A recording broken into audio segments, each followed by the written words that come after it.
Okey, Assalamualaikum. Salam sejahtera.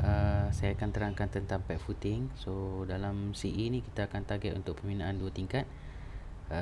Di bahagian bawah ini adalah pad footing. Tengok beza Ini pad footing. Ini kalau ada bentuk yang sama, tetapi di bawah dia ada pile, sama ada vertical pile ataupun recurve pile. Yang ini kita panggil pile cap. So, nanti bila masuk part pile nanti saya akan explain lah. So whatever without pile, ini kita panggil sebagai pad footing. So di atas pad footing adalah stump, di atas stump adalah ground beam, kemudian ada ground slab. Okey, di sini ingat nanti kita kena calculate untuk panjang starter bar. Okey, ingat panjang starter bar.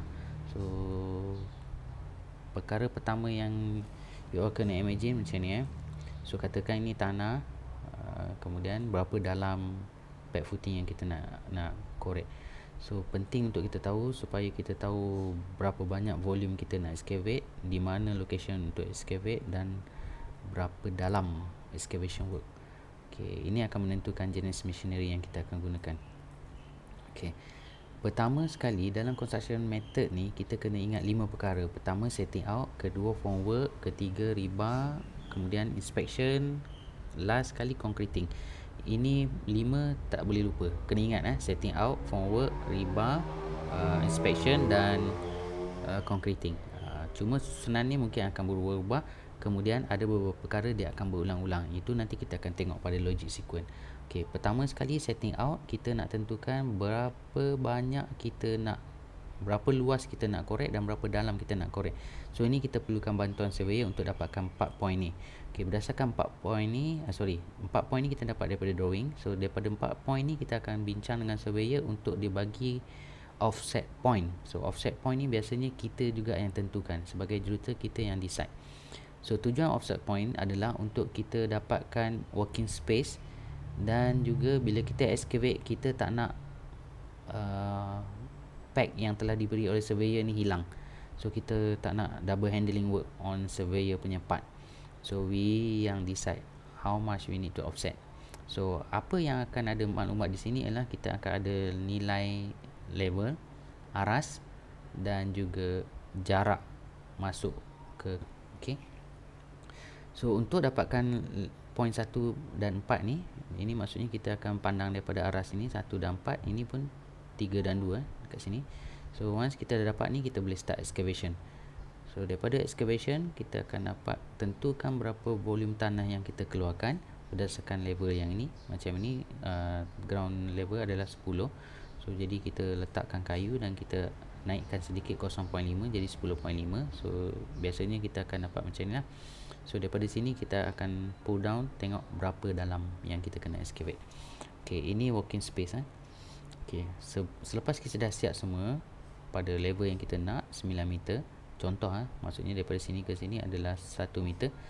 So jadi kita dapat level yang kita nak. Kemudian kita akan letak link konkrit. Tujuan link konkrit adalah untuk kita lindung konkrit kita daripada mengalami kehilangan water cement ratio. Dan salah satu tujuan dia, kita nak kawasan binaan kita ni bersih dan senang untuk kita marking lagi di sini di mana position untuk formwork. Okey. So mesin yang biasa kita boleh gunakan adalah backhoe ataupun excavator. Okey, katakan link konkrit dah siap, install formwork. Install formwork kita akan install pada siap sisi Kalau plan view kita nampak 1 2 3 4. Lepas tu on top ni kita buat bracing supaya dia dapat 90 degree. So di tepi ni kita letak supaya dia tegak. Kita akan ada diagonal punya bracing. Okey, support untuk 4 sisi. Kemudian kita kena install tertulang. Tertulang ini biasanya kita baca terus daripada drawing. Okey, di sini kena ingat di atas ni ada satu lagi stump. Lepas stump diikuti oleh ground beam dan ground slab. Okey, katakan ground beam, ground slab berada di sini. So baki tertulang di sini adalah nilai yang kita perlu calculate berdasarkan 45 kali dengan diameter tertulang, supaya ini kita panggil dia sebagai starter bar. Okey, ini saya buat remark starter bar. 45 kali diameter bar. Ini kena calculate sendiri. Dalam drawing kadang-kadang dia tak tunjuk, dia hanya bagi general discussion. Okey, selepas siap semua, kita buat inspection. Kita check dimension, mesti tepat sama dengan drawing. Tinggi dia mesti tepat, kedudukan tertulang betul, kita tak nak terkeluar daripada bahagian yang sepatutnya. Okey. Check concrete cover. Concrete cover ni biasanya kita akan gunakan spacer block untuk block di tepi ni supaya tertulang dan formwork tidak melekat. So lepas kita buka, kita akan dapat semuanya cantik. Okey, bila kita start concrete, kita kena fikir sama ada concreting kita ni akan menggunakan mobile crane ataupun menggunakan apa-apa kaedah. So katakan kita guna mobile crane, kita kena prepare platform dan access road untuk mobile crane. Kemudian kita kena calculate total volume untuk kita order. Lepas tu kita tentukan manpower, kita tentukan vibrator berapa banyak yang kita nak. Kita kena ada sistem backup system supaya tak ada masalah ketika concreting. Dan access road untuk lori juga kita kena buat supaya lori tu boleh terus sampai kepada mobile crane tanpa ada halangan. Dalam masa yang sama kita kena evaluate untuk keselamatan. Selepas kita tuang, kita kena buat curing process at least 7 hari.